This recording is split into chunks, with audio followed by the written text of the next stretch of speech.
तो एमसीयू यानी कि मार्वल सिनेमैटिक यूनिवर्स सभी का फैन फेवरेट सिनेमैटिक यूनिवर्स है। एमसीयू के अंदर अब तक टोटल बहुत सारी मूवीज आ चुकी हैं और इन सारी मूवीज को एमसीयू ने अपने फेजेस के अंदर डिवाइड कर रखा है। और अगर इन्हीं सारे फेजेस की बात की जाए तो अब तक मार्वल अपनी मूवीज के 4 फेजेस को पूरा कर चुका है और एमसीयू का फेज 5 अभी रनिंग में है, जो कि अगले साल के थंडरबोल्ट्स मूवी के साथ पूरा हो जाएगा। लेकिन ये फेज 4 और 5 तो बहुत आगे की बात है और इसीलिए आज की इस वीडियो के अंदर हम इन सब की नहीं बल्कि एमसीयू के उस फेज की बात करेंगे जिससे मार्वल मूवीज की शुरुआत हुई है, यानी कि एमसीयू के फेज 1 की। सो इसीलिए आइए आज की इस वीडियो के अंदर हम एमसीयू के फेज 1 की बात करते हैं और एमसीयू फेज 1 के टॉप 10 सबसे बेस्ट मोमेंट्स को जानते हैं। और ये सारे मोमेंट्स वो मोमेंट्स हैं जिन्होंने एमसीयू को हम सबका फेवरेट बनाया है। सो ये वीडियो बहुत ही कमाल की होने वाली है, इसीलिए आप सभी से पूरा एंड तक जरूर देखना। और अगर आप में से कोई भी हमारे चैनल को पहली बार देख रहा है तो आप जल्दी से हमारे चैनल को सब्सक्राइब कर लेना और सब्सक्राइब बटन के बगल के बेल आइकन को भी ऑल पर सेट कर लेना, ताकि हमारे चैनल पर आने वाली सारी लेटेस्ट वीडियोस को आप सबसे पहले देख सकें। और हाँ, अगर आपको आज की वीडियो पसंद आती है तो मैं ऐसी और भी वीडियोस लेकर आऊंगा जिनके अंदर मैं एमसीयू के फेज 2, फेज 3, फेज 4 और इवन फेज 5 की भी बात करूंगा और आपको उन सारे फेजेस के भी बेस्ट मोमेंट्स बताऊंगा। तो इसीलिए अगर आपको वीडियो पसंद आती है तो आप इस बारे में मुझे कमेंट्स के अंदर जरूर बताना। और हाँ, वीडियो को लाइक और कमेंट तो जरूर करना, क्योंकि आप सभी के लाइक्स और कमेंट से ही हमें मोटिवेशन मिलता है। तो फिर आइए अब हम बिना किसी देरी के आज की इस कमाल की वीडियो को स्टार्ट करते हैं और एमसीयू फेज 1 के टॉप 10 सबसे बेस्ट मोमेंट्स को जानते हैं।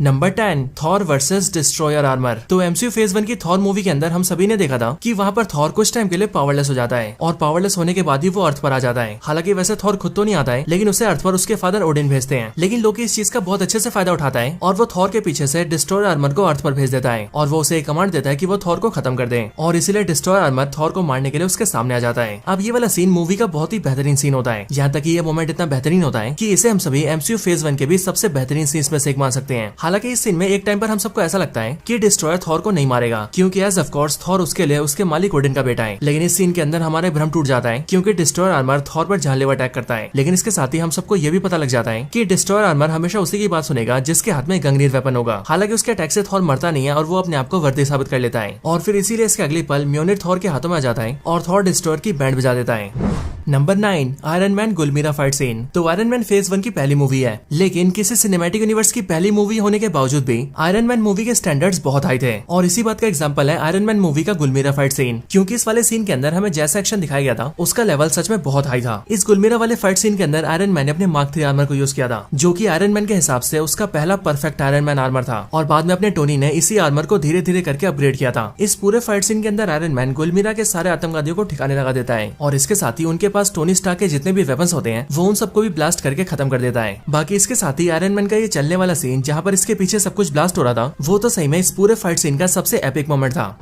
Number 8, iron man versus whiplash. तो नंबर 8 की पोजीशन पर जो बेस्ट मोमेंट है वो भी आयरन मैन से जुड़ा है। फेज 1 का ये बेस्ट मोमेंट हमें दिखा था आयरन मैन 2 मूवी के अंदर, जहाँ पर हमने देखा था कि जब अपना टोनी स्टार्क मोनाको के अंदर कार रेसिंग देखने आया होता है तभी उसके ऊपर विप्लैश अटैक कर देता है और इस टाइम पर विप्लैश का टेढ़ा मेढ़ा वेपन इतना पावरफुल होता है कि इनके सिंगल अटैक से ये एक पूरी कार तक को डिस्ट्रॉय कर देता है। हालांकि ये सब देखकर भी अपना टोनी हार नहीं मानता और इसीलिए जैसे उसके हाथों में उसका आर्मर आता है वैसे वो जल्दी से उसे सूट अप करता है और फिर उसके बाद ही आयरन मैन न सिर्फ विप्लैश के बिजली की तारों को अपने हाथों से पकड़ लेता है, बल्कि इसके साथ ही वो अगले पल उसे ढेर भी कर देता है। लेकिन इस छोटे से फाइट सीन के अंदर भी हम सबको बहुत मजा आता है। Number 7, captain America transformation. तो ये बात सबको पता है कि अपने स्टीव रॉजर्स एक सुपर सोल्जर हैं, जिन्हें उनकी पावर्स मिली है एक सुपर सोल्जर सीरम से और इसीलिए सुपर सोल्जर सीरम के मिलने से पहले तक स्टीव रॉजर्स न सिर्फ छोटी हाइट के बहुत ही दुबले पतले से इंसान होते हैं, बल्कि इसके साथ ही उनके अंदर दुनिया भर की बीमारियां भी होती है। लेकिन तब भी एक चीज जो उनके अंदर कूट कूट कर भरी होती है वो होती है हिम्मत और अपने देश के लिए कुछ भी कर जाने का जज्बा। और इसीलिए उनकी इसी क्वालिटी को देखकर उन्हें सुपर सोल्जर प्रोग्राम के लिए एनरोल किया जाता है। हालांकि जिस टाइम पर स्टीव रॉजर्स को सुपर सोल्जर का सीरम दिया जाता है उस टाइम पर उनकी बॉडी एक सुपर सोल्जर में इंस्टेंटली ट्रांसफॉर्म हो जाती है। लेकिन ये जो पूरा प्रोसेस होता है वो सच में देखने लायक होता है। Number 6, Odin banish Thor. तो थॉर की पहली मूवी में जो थॉर है और उसकी बाद की मूवीज के अंदर जो थॉर है उन दोनों ही थॉर में काफी डिफरेंस है और वो इसीलिए क्योंकि थॉर 1 मूवी के अंदर हमें जो थॉर दिखाया गया है वो बहुत ही ज्यादा गुस्सैल, एरोगेंट और किसी को कुछ ना समझने वाला है और इसीलिए थॉर 1 मूवी के अंदर ये बिना कुछ सोचे समझे अपने दोस्तों के साथ मिलकर फ्रोस्ट जायंट्स के ऊपर अटैक कर देता है और जब ओडिन के समझाने पर भी थॉर नहीं मानता तब थॉर सिंपली थॉर से उसकी पावर्स को छीनकर उसे अर्थ पर फेंक देते हैं ताकि वो अपनी पावर्स की वैल्यू करे और अपने गुस्से और एरोगेंस के ऊपर कंट्रोल करे। हालांकि ये वाला जो सीन होता है जहाँ पर ओडिन थॉर को बैनिश करते हैं वो सच में मूवी का बहुत ही बेहतरीन सीन होता है। और सिर्फ मूवी का ही नहीं बल्कि अगर मूवी के मेकर्स की बात मानी जाए तो कुछ आर्टिकल्स के अंदर थॉर मूवी के मेकर्स ने ये तक बताया कि उन सबको भी थॉर मूवी का ये वाला सीन बहुत पसंद आया था और इसके साथ ही उन्होंने ये भी बताया था कि जिस टाइम पर वो लोग इस सीन की शूटिंग कर रहे थे उस टाइम पर सेट पर खड़े सभी लोगों की आंख में आंसू आ गए थे। Number 5 Captain America versus Red Skull. तो कैप्टन अमेरिका और रेड स्कल दोनों ही सुपर सोल्जर्स हैं, बस दोनों में फर्क इतना है कि जहां अपने स्टीव रॉजर्स एक परफेक्ट सुपर सोल्जर है, वहीं पर योहान स्मिथ यानी कि रेड स्कल का सुपर सोल्जर सीरम इम्परफेक्ट होता है, इसीलिए वो उसे एक सुपर सोल्जर तो बनाता है, लेकिन उसके साथ ही उसकी बॉडी में रिएक्शन भी होता है एंड साइड इफेक्ट के चलते वो बन जाता है Red Skull. Red Skull Captain America की पहली मूवी का मेन विलन होता है और इसीलिए इस मूवी के एंड सीन के अंदर कैप्टन अमेरिका और रेड स्कल दोनों एक दूसरे के आमने सामने आते हैं एंड इस टाइम पर ये दोनों जिस लेवल की फाइट करते हैं वो इस पूरी मूवी की सबसे बेहतरीन फाइट सीन होती है। हालांकि इस फाइट सीन के अंदर कैप्टन अमेरिका रेड स्कल पर भारी पड़ते हैं और इसके साथ ही इसी फाइट सीन के अंदर वो टेसरेक्ट को होल्ड करने वाली मशीन को भी तोड़ देते हैं और इसीलिए उसके बाद जैसे रेड स्कल टेसरेक्ट को छूता है वैसे वो वहां से टेलीपोर्ट हो जाता है और सीधा वॉरमेर पहुंच जाता है। Number 4 Iron Man 2 final fight scene. तो आयरन मैन 2 मूवी के अंदर कई सारे कमाल के सीन्स हैं, लेकिन जो सीन सबसे बेहतरीन है वो है आयरन मैन 2 मूवी का फाइनल फाइट सीन। इस सीन के अंदर आयरन मैन के साथ उसका दोस्त रोडी भी होता है, यानी कि हम सबका वॉर मशीन, लेकिन यहीं पर इन दोनों को मिलकर बहुत सारे ड्रोन्स और विप्लैश का सामना करना पड़ता है और इसीलिए इन सबसे लड़ने के लिए ये दोनों अपने सूट की पूरी ताकत को आजमा लेते हैं, जिस वजह से हमें दिखता है एक बहुत ही बेहतरीन फाइट सीन। अब आयरन मैन के जितने भी फाइट सीन्स होते हैं वो सारे बहुत कमाल के होते हैं, क्योंकि उन फाइट सीन्स के अंदर न सिर्फ एक्शन होता है बल्कि इसके साथ ही आयरन मैन अपनी फाइट्स के अंदर बुलेट्स, मिसाइल्स और इवन अपने आर्मर के लेजर बीम्स तक को यूज करता है और इसीलिए इन सारी चीजों का इस्तेमाल करके इस वाले फाइट सीन के अंदर भी टोनी और उसका दोस्त रोडी विप्लैश और उसके द्वारा कंट्रोल किए जाने वाले सारे ड्रोन्स को खत्म कर देते हैं।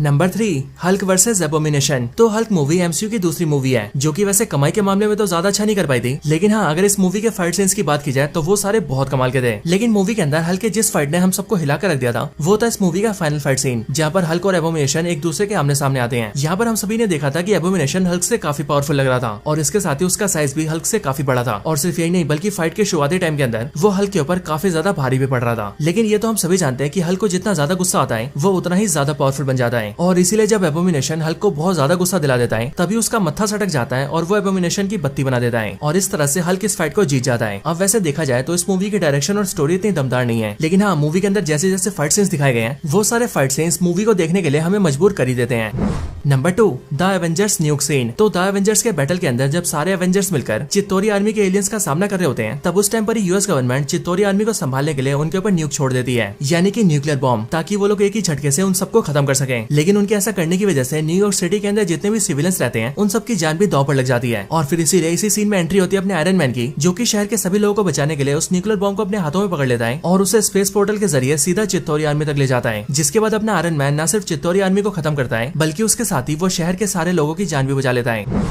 Number 1 Avengers assemble. तो the Avengers movie MCU phase 1 की आखिरी मूवी है और इस मूवी के अंदर एवेंजर्स का जो असेंबल होता है वो भी मूवी के लास्ट में होता है। इसीलिए अगर इस हिसाब से देखा जाए तो एवेंजर्स का असेंबल एमसीयू के पूरे फेज 1 का सबसे आखिरी मोमेंट है, लेकिन सबसे लास्ट का मोमेंट होने के बाद भी वो सबसे बेहतरीन मोमेंट है। एमसीयू के द एवेंजर्स पहली ऐसी मूवी थी जो कि मार्वल के सारे सुपर हीरोज को एक साथ लाई थी और इसके साथ ही इस मूवी का डायरेक्शन भी बहुत दमदार था और इसीलिए इन सब चीजों के मिलने से जो सीन हमारे सामने आया था उस सीन को देखकर सारे फैंस के मजे ही आ गए थे। और अगर देखा जाए तो इस पूरी मूवी के अंदर सिर्फ एवेंजर्स का असेंबल नहीं बल्कि इसके आगे का पूरा फाइट सीन भी बहुत ही कमाल का था और शायद इसी वजह से ये मूवी इतनी ज्यादा यादगार बन गई थी।